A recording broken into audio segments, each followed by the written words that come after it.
Assalamualaikum warahmatullahi wabarakatuh. Waalaikumsalam warahmatullahi wabarakatuh. Kepada Bu Arisa yang kami hormati, kelompok 5 di mata kuliah kajian kurikulum pendidikan dasar dosen pembimbing Bu Sri Utami. Pada kesempatan siang ini kami berdua akan mencoba mendiskusikan tentang model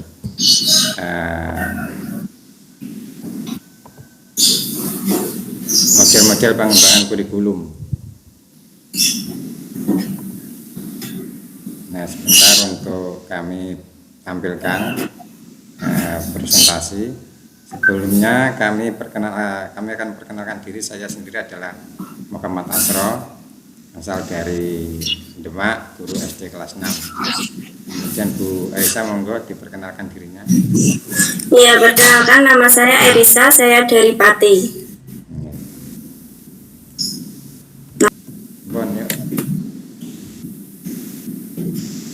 Assalamualaikum warahmatullahi wabarakatuh. Pada siang hari ini saya akan mempresentasikan hasil diskusi dari kelompok 5 yaitu mengenai model kurikulum tabel inverted.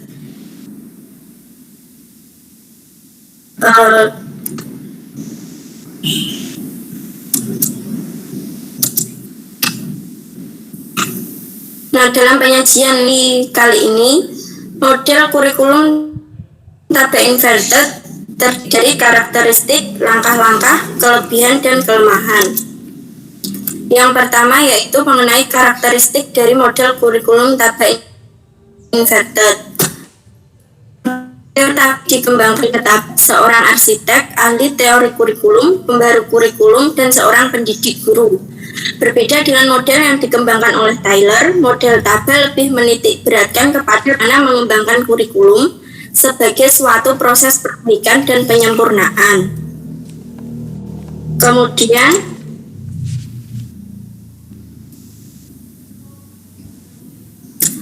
oleh karena itu, dalam kurikulum tabel dikembangkan tahapan-tahapan yang harus dilakukan oleh para pengembang kurikulum.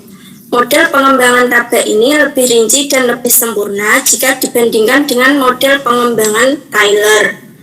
Model tabel merupakan modifikasi dari model Tyler. Modifikasi tersebut terutama pada penekanan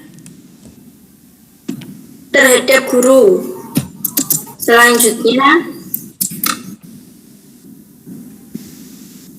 pengembangan kurikulum secara tradisional dilakukan secara deduktif. Namun, Hilda Tabel berpendapat model tersebut tidak karena merangsang inovasi dan kreativitas. Sebentar, Bu. Selain itu, ya, Pak. Bu Arisa, itu untuk yang Hilda Tabel berpendapat model tersebut tidak sesuai karena merangsang inovasi dan kreativitas. Padahal inovasi dan kreativitas itu sangat diperlukan oleh siswa. Itu kira-kira bagaimana ya? Ya, maka dari itu kalau sebelumnya yang dikembangkan oleh Tyler kan tidak dapat merangsang inovasi dan kreativitas, maka untuk Hilda Tabel berpendapat model tersebut tidak sesuai karena merangsang inovasi dan kreativitas. Jadi yang ditekankan itu tidak hanya inovasi dan kreativitasnya saja, Pak, tapi dalam kegiatan pembelajaran kan meliputi proses. Nah, dalam prosesnya itu juga ditekankan di proses, jadi tidak hanya inovasi dan kreativitas. Kalau inovasi dan kreativitas kan itu hanya hasil, tapi kalau dalam proses itu kan proses itu kan panjang ya, Pak, ya, namanya proses. Jadi kan tidak hanya hasil saja gitu loh yang ditekankan, tetapi juga melibatkan keterampilan proses. Proses anak betul-betul tahu dari awal nganti selesai gitu, Tanggung jawab anak dalam mengikuti kegiatan pembelajaran. Lanjut, Bu. Lanjut ya. Selain itu, kurikulum secara deduktif juga tidak dapat menciptakan pemahaman kurikulum. Oleh karena itu, menurut Tabel, sebaiknya kurikulum dikembangkan secara terbalik dengan pendekatan induktif. Kemudian, melalui pendekatan induktif dapat menekankan cara-cara untuk mengukuhkan operasi mental dan proses berpikir dengan menganalisis informasi dan membina konsep. Model TABA juga lebih menitikberatkan bagaimana mengembangkan kurikulum sebagai proses perbaikan dan penyempurnaan kurikulum. Bagaimana Pak Asro, ada tanggapan? Ya, sesuai dengan tadi yang sudah Sinan sampaikan tadi ya, memang sebagai proses perbaikan. Oke, sudah lanjut mawon. Ya. Selanjutnya, langkah-langkah dalam model TABA inverted yang pertama yaitu membuat unit eksperimen. Kemudian yang kedua menguji unit eksperimen. Yang ketiga mengadakan revisi dan konsolidasi. 4. Pengembangan keseluruhan kerangka kurikulum. Serta yang kelima yaitu implementasi dan diseminasi.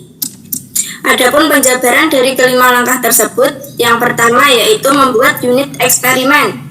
Nah, dalam kegiatan ini membuat unit eksperimen berarti itu langkah awal dalam model TABA ini, dan yang harus dipersiapkan yaitu yang pertama perencanaan berdasarkan pada teori-teori yang kuat. Kemudian yang kedua, eksperimen harus dilakukan di dalam kelas dengan menghasilkan empirik. Jadi pada model TABA ini peran guru itu sangat penting Pak, karena yang berhubungan langsung dengan siswa kan guru secara langsung. Maka di sini dalam membuat eksperimen ini butuh keterlibatan seorang guru. Kemudian sebentar Bu, untuk eksperimen tersebut itu nantinya kan diuji ya, diuji enggak eksperimennya? Itu sebelum di. Iya, nanti kan di akhir. Oh gitu ya. Nggih. Lanjut Bu. Uji eksperimen istilahnya gitu. Oke, ya Pak. Kemudian membuat unit eksperimen ini dipecah lagi meliputi 1. Mendiagnosis kebutuhan. Jadi yang pertama yang harus dilakukan dalam melakukan pengembangan kurikulum itu dimulai dengan menentukan kebutuhan siswa untuk siapa kurikulum yang sedang direncanakan. Misalnya untuk SD, SMP, atau SMA. Kemudian yang kedua, merumuskan tujuan khusus. Nah, rumusan tujuan ini hendaknya meliputi konsep atau gagasan yang akan dipelajari, sikap, kepekaan, dan perasaan yang akan dikembangkan, cara berpikir untuk memperkuat, serta kebiasaan dan keterampilan yang akan dikuasai. Nah, ini sesuai pendapat dari TABA tadi ya Pak. Jadi tidak hanya merangsang inovasi dan kreativitas siswa saja, tetapi juga dibutuhkan keterampilan dalam menguasai hasil tersebut. Yang ketiga yaitu memilih isi. Pemilihan isi bukan saja didasarkan pada tujuan yang harus dicapai sesuai dengan langkah kedua, akan tetapi juga harus mempertimbangkan segi validitas dan kebermaknaannya untuk siswa. Maksudnya segi validitas itu yang valid, berarti eksperimennya valid gitu Bu, atau bagaimana kira-kira? Ya, sebelum diujikan berarti kan dia harus divalidasi dulu Pak oleh apa? Oleh guru berarti. Tidak hanya guru, kan ini membuat unit eksperimen bersama guru, enggak Pak? Padahal kan yang berhubungan langsung di kelas itu guru, tetapi kan ini yang untuk pengembangan kurikulum berarti kan dari para pengembang kurikulum, jadi dia kerjasama dengan guru. Nah, yang tahu kondisi siswa secara langsung kan guru. Jadi sebelum pengembang tersebut untuk mengembangkan kurikulumnya, maka harus divalidasi dulu oleh para ahli. Oh, para ahli berarti itu mestinya kan ada tim pengembang kurikulum kira di sekolah kan ada. Kemudian nanti kita validasi yang ahlinya mungkin ke pengawas atau mungkin ke dinas gitu ya. Iya Pak. Oh iya. Lanjut. Langkah yang keempat yaitu mengorganisasi isi. Melalui penyeleksian selanjutnya isi kurikulum yang sudah ditentukan tadi disusun urutannya, sehingga nampak pada tingkat atau kelas berapa sebaiknya kurikulum itu diberikan. Berarti tidak asal misalnya oh ya sudah jadi, tapi Misalnya salah penerapan, seharusnya diterapkan di kelas 4 malah diterapkan di kelas 2. Untuk itu sebaiknya harus diorganisasi dulu dan diseleksi. Kemudian yang kelima, memilih pengalaman belajar. Pada tahap ini ditentukan pengalaman-pengalaman belajar yang harus dimiliki oleh siswa untuk mencapai tujuan kurikulum. Dan yang keenam yaitu mengorganisasi pengalaman belajar. Guru selanjutnya menentukan bagaimana mengemas pengalaman-pengalaman belajar yang sudah ditentukan ke dalam paket-paket kegiatan, serta mengajak siswa agar memiliki tanggung jawab dalam kegiatan belajar. Sebentar Bu, untuk yang 5 memilih pengalaman belajar itu berarti guru harus mampu mengidentifikasi atau mendata pengalaman belajar siswa. Kan siswa kadang-kadang kan berbeda-beda karakteristiknya. Mungkin guru harus mencatat bagaimana, nonton. Iya, berarti kan dalam belajar itu kan tidak hanya guru menerangkan saja tanpa mengetahui karakter dari setiap siswanya, Pak. Misal dalam menerangkan suatu materi, guru hanya yang penting tak terang, kan tidak hanya begitu saja, tetapi dalam menemukan suatu konsep itu kan dibutuhkan pengalaman-pengalaman, entah itu melalui misalnya percobaan sederhana atau kegiatan yang lain.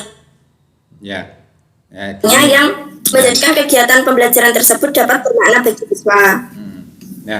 Bermakna bagi siswa itu kan kadang gini Bu, siswa itu mempunyai pengalaman yang berbeda-beda, artinya masing-masing. Kadang yang siswa satu itu pengalaman dengan eksperimen dia akan lebih mengena. Kemudian siswa yang satu dia pengalaman dengan praktek langsung atau eksperimen sudah ya, dengan mendongeng dia akan artinya berbeda-beda. Itu harus didata guru sebelumnya atau bagaimana, atau klasikal gitu kira-kira itu. Tadi kan pada langkah yang pertama kan sudah ada Pak pada diagnosis ya. Langkah yang mendiagnosis kebutuhan, berarti apa ya yang dilakukan oleh siswa itu. Gitu. Nah, pada tahap pertama tersebut didatakan misalnya ada siswa yang suka misalnya melalui percobaan, ada yang senang melalui tayangan video dan lain-lain. Nah, itu artinya guru mendata dari awal seperti itu. Baik, lanjut Bu. Ya. Kemudian untuk langkah yang ketujuh dalam membuat unit eksperimen yaitu menentukan alat evaluasi dan prosedur yang harus dilakukan siswa. Pada penentuan alat evaluasi, guru dapat menyeleksi berbagai teknik yang dapat dilakukan untuk menilai prestasi siswa, apakah siswa sudah mencapai tujuan atau belum. Nah, untuk Pak? Untuk menilai siswa, berarti alat evaluasinya kita bisa menggunakan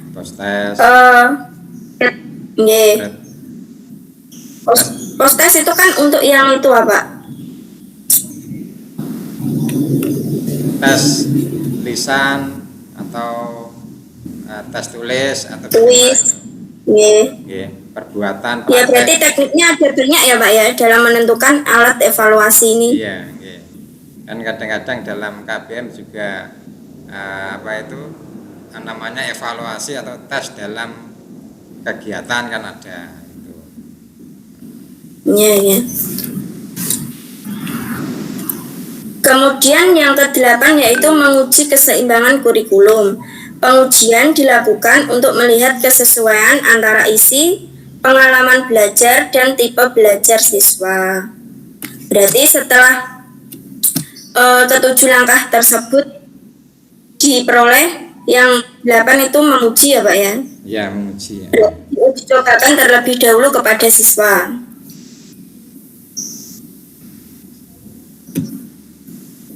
Kemudian untuk langkah yang kedua yaitu menguji unit eksperimen. Nah, unit yang sudah dihasilkan pada langkah pertama harus diuji cobakan pada berbagai situasi dan kondisi belajar. Pengujian dilakukan untuk mengetahui tingkat validitas dan kepraktisan sehingga dapat menghimpun data sebagai penyempurnaan. Jadi pada tahap 2 ini dilakukan pengujian. Nah, misal gini Pak, kalau dalam pengujian tersebut ditemukan berbagai kendala dan tim pengembangan misalnya memutuskan untuk sudah berhenti saja, itu bagaimana Pak? Ini yang menarik ini Bu. Jadi unit yang sudah dihasilkan pada langkah pertama harus diuji cobakan pada berbagai situasi dan kondisi belajar. Nah, pada saat sekarang ini kan masa pandemi. Nah, situasi dan kondisi belajar mestinya kan pasti berubah, berbeda kan gitu. Nah, pengujian dilakukan untuk mengetahui tingkat validitas dan kepraktisan, sehingga dapat menghimpun data sebagai penyempurnaan. Nah, sebagai praktis tidak ya, kira-kira dalam masa pandemi seperti ini, ya, eksperimen tersebut, ya, kalau menurut saya sih memang apapun sebagus apapun eksperimen dan lain sebagainya, kalau dalam masa pandemi memang ya belum optimal seperti itu. Saya merasakan sendiri sih di kelas saya, terutama kelas 6 ini. Nah, Bu Ersa bagaimana? Iya, apalagi Pak Asro mengajarnya kelas 6 ya Pak? Iya, misal mau diuji cobakan juga susah. Kalau untuk kelas 6 kan dia sudah tarafnya dipersiapkan untuk ujian. Iya. Nah ya misal gini loh Pak, dalam pengujian tersebut itu kan si pengembang kurikulum tadi menemukan berbagai kendala. Mungkin dia sudah nyerah, sudah sampai tahap sini saja, tidak perlu dilanjutkan. Itu berarti gimana Pak? Ya itu terserah tim pengembang sih sebetulnya. Artinya model ini, dia model tabah mungkin bisa jadi kurang berhasil, atau mungkin jalan keluar mencari referensi atau masukan dari tadi tim ahli. Saya kok mentok sampai di sini Pak, sampai di pengujian eksperimen ini saya mentok tidak kuat. Itu berarti bagaimana langkah-langkah selanjutnya? Apakah saya ganti model? Apakah ini ada langkah terbaru? Nah itu harus konsultasi sama tim ahli tadi yang sudah jenengan sampaikan tadi. Mungkin seperti itu, sebaiknya seperti itu. Iya, berarti masuknya di tahap 3 ya Pak, mengadakan revisi dan konsolidasi. Ya, pada tahap 3 ini perbaikan dan penyempurnaan dilakukan berdasarkan pada data yang dihimpun sebelumnya. Dilakukan juga konsolidasi, yaitu penanggulangan hal-hal yang bersifat umum tentang teori yang digunakan. Berarti sama seperti itu ya Pak ya, pelajaran bahasa Indonesia. Kalau deduktif itu kan umum ke khusus. Induktif itu khusus ke umum. Berarti kan kalau tabel ini tadi dibalik, yang awalnya deduktif dibalik menjadi induktif. Oh, berarti yang langkah 1, 2 tadi itu termasuk khusus, baru ditarik ke umum. Ya, balik Pak berarti.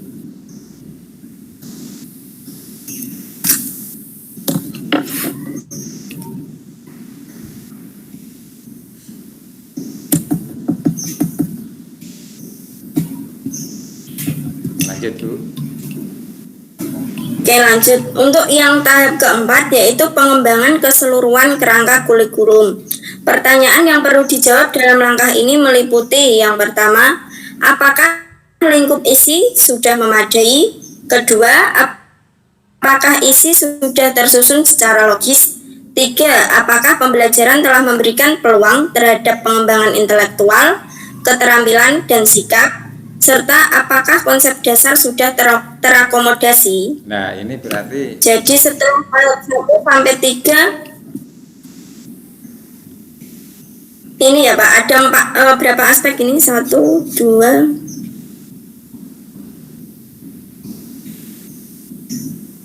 ada 3 konsep.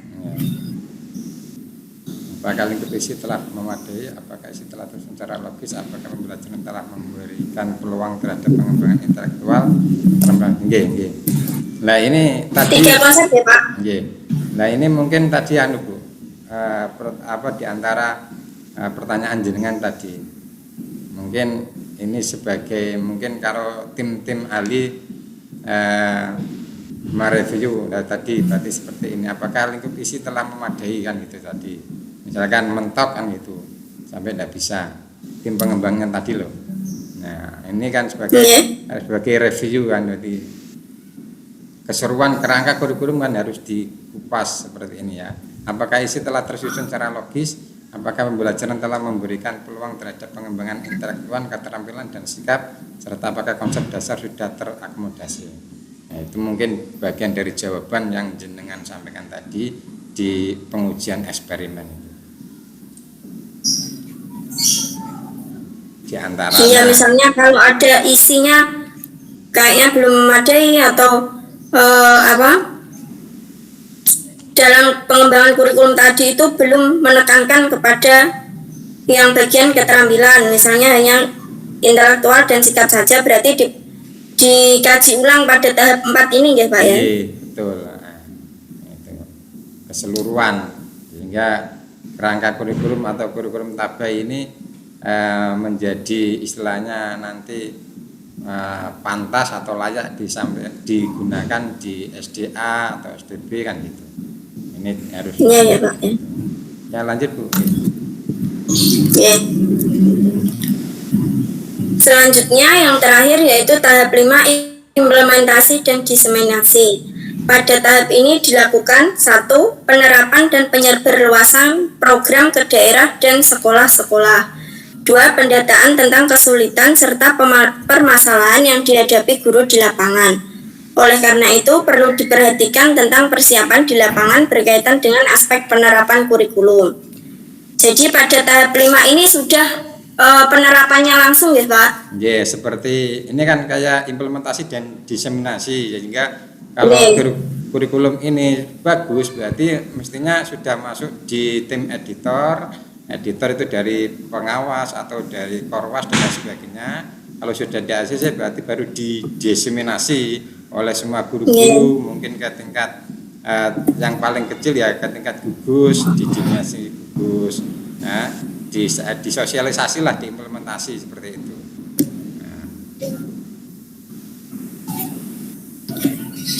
Nah ini yang menjadi kendala itu ini Pak, seperti kemarin pada pengembangan kurikulum 2013. Ini kan pada tahap 5 disampaikan, oleh karena itu perlu diperhatikan tentang persiapan di lapangan berkaitan dengan aspek penerapan kurikulum. Nah pada pengembangan kurikulum 2013 kemarin kan itu banyak SD yang belum siap ya Pak. Tapi kok sudah diterapkan, itu kan banyak guru yang mengalami kesulitan, yang awalnya KTSP harus berubah ke K13, itu kan juga kesulitan dalam penilaiannya, dalam materinya yang seharusnya harus digabung dengan bahasa Indonesia, itu kan juga mengalami kesulitan. Nah bagaimana cara kita sebagai seorang guru untuk menghadapi hal tersebut? Misal ya, ini kan ada COVID, nah terjadi pembaruan kurikulum dan langsung diterapkan di SD, itu bagaimana Pak? Ya semestinya guru itu memang ya harus mengikuti, mampu beradaptasi dengan perkembangan dan zaman yang akan terjadi. Itu ini apa jenenge, kita istilahnya ya, singkirkan istilahnya saya tua, saya mau pensiun kan, tidak. Artinya memang guru itu harus, apalagi yang sudah profesi ya, sudah profesional ya, dalam tanda kutip sudah punya sertifikat pendidik dan dapat tunjangan profesional, maka mau tidak mau guru tersebut ya harus mampu beradaptasi ya. Sebetulnya dari berbagai kurikulum dari dulu ada CBSA, ada KTSB, ada kurikulum 2013, esensinya sama. Cuma ini ibaratnya ini ibarat apa itu, dari tepung ini saya buat gemblong, ini saya buat bubur kan gitu, ini saya buat wajik kan gitu. Tapi esensinya kan, bahan dasarnya kan sama kan gitu. Saya kira seperti itu. Jadi harus siap ya Pak ya? Iya, harus siap memang. Jadi karena zaman itu tidak bisa dihindari dan tidak bisa ditolak. kita yang harus menyesuaikan zamannya. Kayak Iya, ini, Pak. kayak ini ya, ini menyebar sedikit ya tentang AKM. AKM kan baru-baru saja. Nah, ini Iya. setelah mendebut Pak Nadiem ini kan orientasinya kan ke PISA, yaitu level penilaian tingkat dunia internasional, itu AKM. Nah itu, jadi guru kita sendiri ya harus menyesuaikan. Oh, harus belajar AKM itu bagaimana. Ya sarannya dengan cara tadi ada ikut seminar-seminar, workshop dan lain sebagainya. Banyak kok materi-materi itu ada semua. Asal Iya, kayaknya kan AKM diuji cobakan Agustus ini ya, Pak? ya, untuk kelas 5, untuk yang SD. Iya, untuk kelas 5.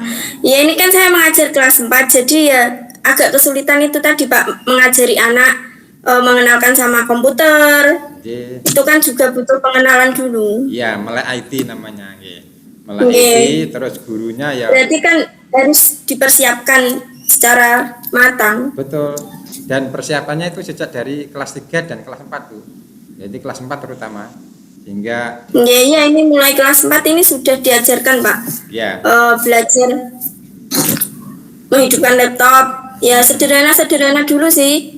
Yang penting kan anak, setiap hari ada progres, ada kemajuan. betul. Biar besok kalau sudah kelas 5 itu tidak kaget. Loh kok seperti ini gitu. Iya, iya. Nggih. Seperti itu langkah-langkahnya Bu, memang. Itu guru Nggih. guru ya harus mengikuti, intinya seperti itu. Harus siap. Guru harus belajar intinya. Belajar apapun. Lanjut Bu. Oke, lanjut ya, Pak. Iya.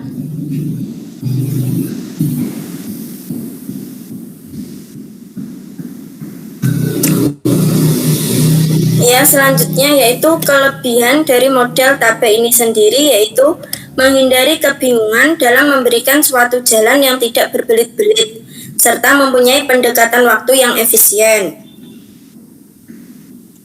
Kemudian untuk kelemahan dari model ini sendiri itu yang pertama yaitu tidak menarik bagi pengembang kurikulum yang lebih memilih mempertimbangkan aspek-aspek yang lebih global dari kurikulum sebelum melanjutkan ke spesifik. Yang kedua, pengembang mungkin ingin melihat model yang mencakup langkah-langkah baik dalam mendiagnosis kebutuhan masyarakat dan untuk menurunkan kebutuhan filsafat teori. Yang ketiga, perencanaan lain mungkin lebih memilih untuk mengikuti pendekatan deduktif, dimulai dengan umum, spesifikasi filsafat, tujuan dan sasaran, dan pindah ke spesifik, tujuan, teknik pengajaran, dan evaluasi. Nah, kekurangannya ini, Pak. Gimana, Pak? Untuk saya sih lebih mengena tadi tentang penjelasan dari awal bahwa TABE ini intinya adalah proses ya. Proses ini memang sangat penting. Yeah. Kalau bagi saya ya sangat diharapkan atau masuk dalam saya pribadi untuk model ini, karena bagaimanapun siswa itu kalau belajar dengan proses dia akan mendapatkan pengalaman yang luar biasa dan tidak akan hilang sampai dia menjadi dewasa bahkan tua. Prosesnya itu dulu akan teringat. Misalkan, dulu tuh cara membuat kerajinan itu seperti ini. Cara membuat proses misalkan praktek gerhana matahari itu seperti ini. Jadi prosesnya itu yang sering kadang-kadang kayak nyuwun sewu ya, hampir semua guru itu lebih menekankan atau lebih besar itu tentang teori-teori atau penyampaian materi. Jadi anak itu cenderung melongo, cenderung mendengarkan. Tapi kalau dia berproses, dia memproses dari nol sampai akhir, insya Allah akan mengena dan dia bisa menyimpulkan, bisa menyampaikan itu, atau bahkan mungkin dia bisa menemukan hal yang baru dari proses itu. Saya tambah ini, saya tambah ini. Nah, itu.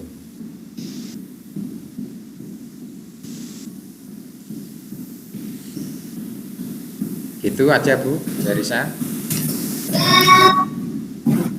Iya, Pak. Ya, saya cukup atau? Iya. Saya kira sudah cukup. Iya, cukup, Pak. Oke. Nggih. Ya. Nggih, yang intinya kalau saya pribadi setuju model TAP ini karena tadi saya menitik beratkan lebih ke proses, nggih. Proses itu yang utama. Monggo untuk Bu Erisa mungkin bisa menambahi atau Ya, sama seperti Pak Asro. Untuk TAP ini sendiri saya juga ya dikatakan setuju, ya setuju sih Pak. Karena pengembangannya itu tadi dimulai dari mendeteksi dari siswa. Berarti kan secara langsung guru yang berperan dulu, baru dikembangkan kurikulum yang sesuai dengan kebutuhan siswa. Kemudian untuk langkah-langkahnya tadi kan pada kelemahan. Yang kedua itu kan ada beberapa pengembang kurikulum yang tidak setuju karena langkah-langkahnya si pengembang itu tadi menghendaki penelitian ke masyarakat dulu atau budaya, baru menurunkan suatu materi pembelajaran. Itu saya kira juga agak kesulitan ya Pak ya. Nggih. Lebih gini, kalau saya simpel saja kok. Guru itu dalam melaksanakan kurikulum itu dari awal tadi model TAP adalah diagnosis kebutuhan, itu penting. Tapi kadang-kadang guru kita sendiri itu belum sampai di situ. Diagnosis kebutuhan siswa itu belum di 100% dilaksanakan. Nah, di TAP ini kan diharuskan itu dulu yang ditekankan, diagnosis kebutuhan siswa. Setelah diagnosis baru perumusan tujuan kan. Setelah perumusan tujuan kemudian pemilihan isi atau materi, pengorganisasian materi, pemilihan pengalaman belajar, pengorganisasian, evaluasi, pengujian. Itu saya kira langkah-langkahnya sudah tepat. Bahkan itu sangat meridik dan sangat sangat detail. Iya, sangat detail. Sehingga kalau itu bisa dilaksanakan, luar biasa. Artinya pasti anak mempunyai pengalaman yang berkesan. Ya, apalagi tadi dengan proses tadi. Iya Pak. Oke. Saya kira itu Bu. Ya, bisa diakhiri untuk diskusi kita, ya. Mungkin apabila ada kesalahan atau kekurangan dalam pemahaman tentang model TAP ini, saya pribadi manusia biasa. Yang penting kita harus belajar, harus saling berkomunikasi dan berdiskusi. Dari saya sendiri, Muhammad Asro, mohon maaf yang sebesar-besarnya.